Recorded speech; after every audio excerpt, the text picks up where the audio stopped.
On this week's boiler tip, we're going to talk about e-stops or emergency stops.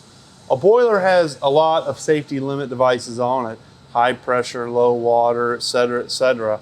But sometimes the thing that has to shut the boiler down is you.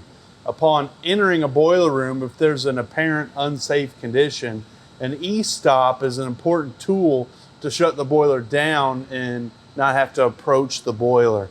So we can hit an e-stop and shut the boiler off and then wait until it's safe to proceed to get closer to the boiler to do troubleshooting. It's important to know where your e-stops are, not just in case of an emergency.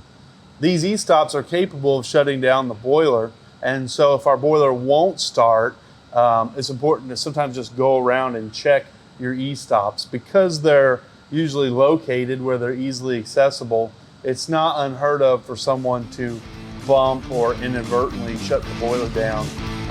So it's an important thing to check.